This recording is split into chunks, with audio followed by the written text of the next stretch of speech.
Ah, well, hey everybody. Yes, it's me again. So, you may notice that I'm not in my typical editing suite. I'm in a new location this time, which happens to be in North Conway, New Hampshire. Yeah, I call my typical place that I do my speaking from my editing suite, but really it's functional and all, but there's really nothing sweet about it. I mean, it's a tight area, and you know, it works for my general purposes. But anyway, enough about that. Lighting in here is much different because there's more space, and I'm augmenting it with other light sources as well. So I've got my typical LED that's on me. That's the main source of light, and as you can see, like to my left here, there's some incandescent bulbs that are providing a different color and texture here. So anyway, that's what we're doing for today. So anyway, yes, I just finished performing another performance, or another weekend, I should say, of Glengarry Glen Ross, and it was a lot of fun. We had great audiences, you know, and they were really appreciative, and they got the humor. I mean, like, for a play that has hundreds of swears in it, and subject matter that's, you don't have a lot of likable guys, they found the humor in it. So that was really, it was really pleasing, you know, to get that kind of response from the audiences we had this weekend. All three of them actually were really good, and each one got better and better. And you know, typically I talk about the things that I find annoying, and well, actually there was something that was kind of annoying. Thursday I had to get up, and after work, you know, get up and drive up to North Conway and then drive to work in Boston afterwards. Well, on my way to work, I of course got stopped and got a speeding ticket, which of course is annoying. In any case, after that, you know, I work all night, and I drove back home to Manchester to get some more sleep, just to drive back up on Friday to do more shows. And of course, while I'm driving back up here, I was running late, and as I'm going through Tamworth, some blue lights came on, you know, in the opposite direction of me, and I thought, oh shit, talk about annoying. Now I think I'm really in trouble. So fortunately, he was just giving me a little signal to slow down, so that wasn't so annoying. That was actually very, very nice. So I felt very lucky to have escaped another fine, which seems like I'm starting to supply the state with all the necessary funds they need to do, you know, all the highway work that they are in this state. But in any case, a lot of people ask me why I drive up to North Conway to do shows. And I mean, it's a 2-hour drive in one direction. But I'll tell you, anybody who's a performer, an actor, somebody that enjoys theater, you know, I'm sure everybody out there, anybody that's a theater person out there that's performed in shows, you find a place that you work with that just feels like home. You know, it's so warm and welcoming. You know, all the people. It's not just because they're nice to you. It's because they're good people in general.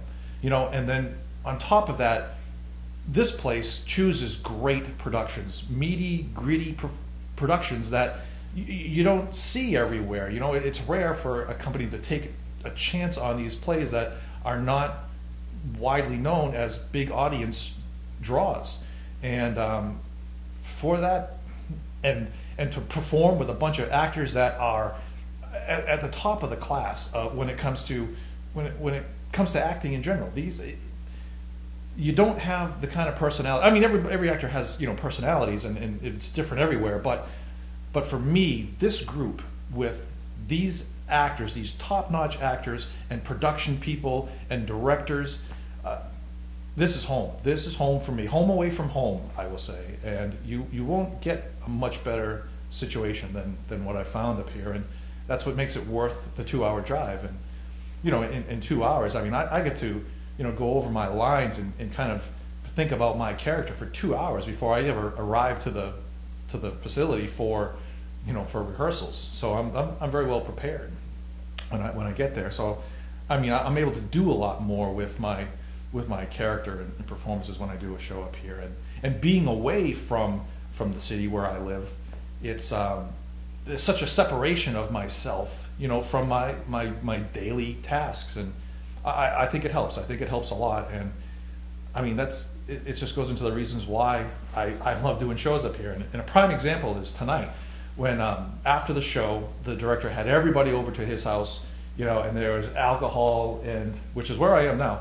There was alcohol, food, and snacks everywhere, and of course everybody's gone. But so yes, I actually have this entire house to myself where I'm all alone here. There's nobody here.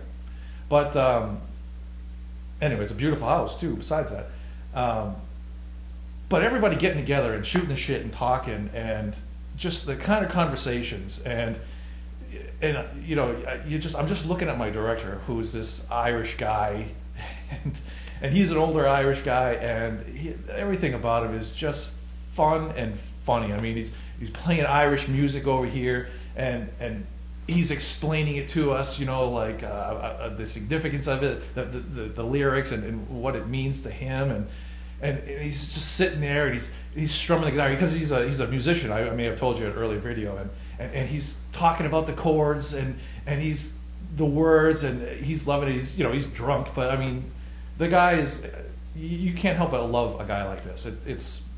It's so much fun, and everybody else in this cast is a ton of fun to work with. Who wouldn't want to drive 2 hours to spend time with people like this? I mean, those are the choices that we make, and I think I make a good one. So yes, for me to normally talk about what I find annoying, I thought maybe I'd talk about some of the things that I really appreciate in my life, and that's one of them. These people are fantastic, and I don't know. That's what I love about it. Oh, and the director was telling Irish jokes tonight, of course, you know. So he told me one. I'll try to tell it to you, because I'll probably screw it up because I can't really remember it. I think I might have something to drink too, and I'm still feeling a little weird myself. But he said something about there was 3 Irish guys, and they were in a casino or something, and they were playing. I think it was roulette. I mean, that's what it sounded like. And one of the guys, I guess, he loses $500, and he has a heart attack. He has a heart attack right there and dies on the table. So this other fellow, I mean, the 2 other guys are looking at each other, and you know, they're not sure what to do. And one of them, of course, is named Seamus. You know, that part I remember. And he says, "Well, we gotta tell his wife. We gotta let her know." You know, and he said, "Okay, all right, I'll do it." And this other friend said, "Well, listen, she's very emotional. I mean, you're gonna have to break it to her very gently." And he said, "Okay, it's fine. I know what I'll do." So he goes to her the home of this friend of his that died, and knocks on the door, and the wife answers, and he said, "Listen, I want to tell you that you know, your husband, he lost $500 on roulette." And then the wife said, "Well, tell him that I said drop dead." And then the other guy said, "I'll give him your message." Now, maybe some of you don't find that funny, but I thought it was pretty funny. And the way he told it was much better than my telling. So anyway, if you can only imagine, if you can only see what it was like to hang out with these guys, nobody would question why I drive 2 hours in one direction to perform up at M&D Productions, because there's nothing like it. It's like being with your family, you know, and that's what I feel like, and I feel pretty fortunate. So anyway, this wraps up my weekend, and I will be heading back to Manchester, back to my work life, and I'm sure I will see all of you soon. I'm not sure how I'll see you, but I'm sure somehow I'll interact with you soon. I don't even know who's watching this. Is anybody even watching this? Because I might be just talking to myself here and thinking that whoever I'm telling that I'm going to see soon is nobody, which would kind of make me crazy. All right, I'm going to wrap it up now because I should get some sleep. That's what I'm going to do. Until next time.